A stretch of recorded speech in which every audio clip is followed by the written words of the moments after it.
Morning.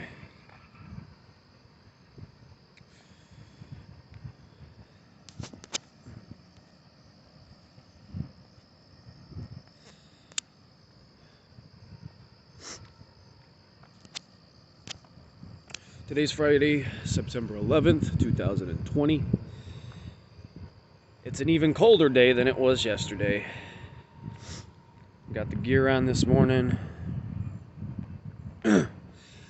I'm just going to get right into it today. I'd like to talk about relationships. Main focus on the opposite sex. At this point, if you can't get along with the same sex, then how the fuck do you expect?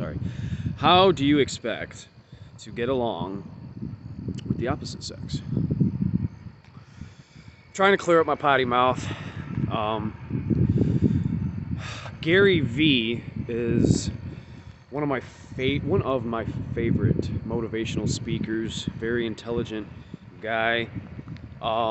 He uses the F word a lot and shit a lot, which I don't consider shit, damn, hell, to be a bad word. I know shit, you can't find that, in any dictionary. Like you can find bitch, and actually you can't even find the word bitch in a dictionary anymore because it's become it's become a vulgar term, a term that, apparently nobody likes to be called, and you can't even find it in relation to a female dog anymore. I personally looked it up myself. I don't know. It's been a few years since I've done that. That's something I'm gonna look up again. Okay, so relationships. So you meet a guy or you meet a girl, and you start talking, and you guys always, how everything's going good for the first couple of weeks, and you really like each other, and you're so excited. You got those butterflies, dragonflies, whatever in your stomach, and everything's going good for a while. Then one day, something's different. Wake up. This could be for both sides too. You wake up and something is a little different than the other day. Something's missing.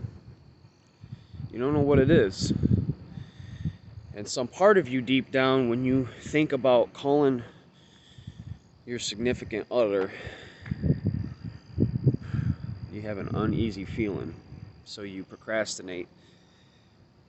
Then the other one gets up, feels kind of a similar feeling. They procrastinate. Then procrastination goes on even longer. Then both are wondering what's going on. Why am I feeling this way? Why hasn't he or she texted me back?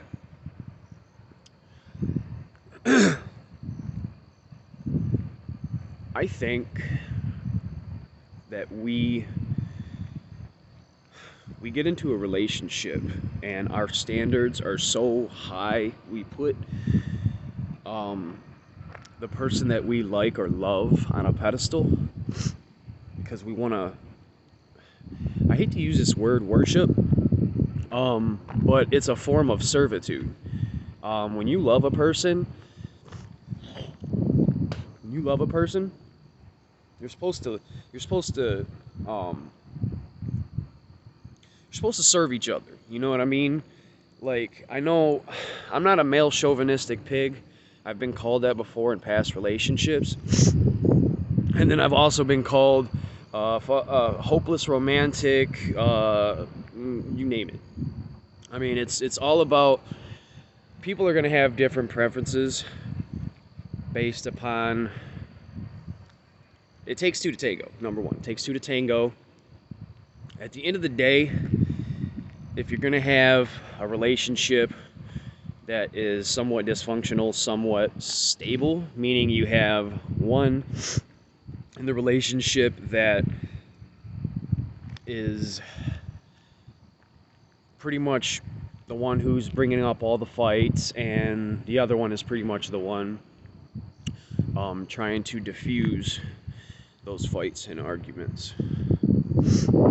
That would be called being the bigger person, but I don't like that because people get a sense of, they feel high-headed after a while. I'm the bigger person. I'm the one who always shuts up, and I'm the only one who does this, and then it becomes a tit for tat. Now let me say something. If I scratch your back, you scratch mine, right? I mean, it's only fair, right? I mean, why would you get in any kind of relationship if you're the only one giving and not receiving? That to me is supposed to be a love language that is received on both ends. It's a given. I mean, it's a given. It is a give and receive. I've always heard it, you know, I do things for you because I love you and not because I want anything in return. I'm sorry. Yeah, I do things because I love you, but I do those things for you hoping that in return you can show me the same effort, and just the same common courtesy of, for instance, if someone says, hey, I love you, and you're just like, oh, that's great, thanks. What's that gonna make you feel like? It's gonna make you feel like shit. Like, what? That's your response? Oh, thanks? Right. I mean, if you said that to your friend, your buddy, it's a joke, right? But to your boyfriend, your girlfriend, it's kind of weird, right? So in a relationship, it's always a form of servitude on both parts. Whenever there's an argument, a disagreement, a fight, true love, okay? I'm gonna explain. This is major key point here. Major key point. If you really love somebody, truly love somebody, you don't look at them for all of their perfections that you like about them. Oh, you're perfect in this way and you're perfect in that way. When you start doing that, then the other side of it starts coming. And then you start finding all those faults, finding all those imperfections. And I'm here to tell you that it's those faults and those imperfections that separates us from everybody else and that makes us stand out from everybody else. We're supposed to love each other for our imperfections. I mean, Bruno Mars said it best.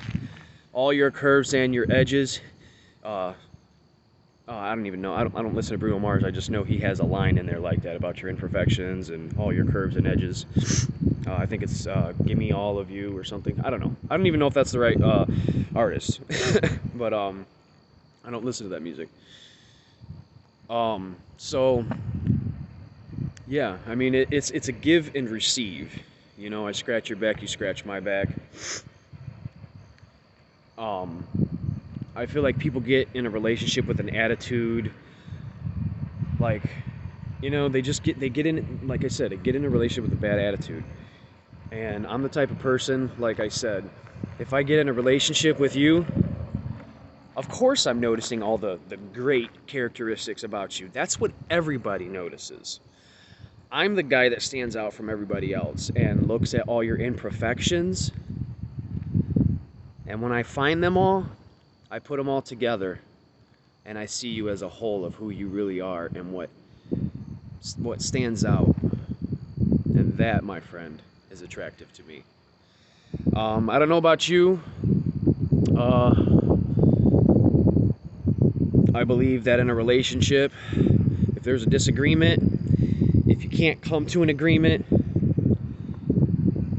just learn to agree to disagree, love each other, admit that you love each other, admit that you do have differences, but at the end of the day, are those differences, does that outweigh the love that you have for each other? Is it worth, you know, giving up that person? Because if it is at the end of the day, then by all means do that, because this is your life. This is your life. You only have one, and then there's the afterlife. But that's another story, another video. Yeah, I mean,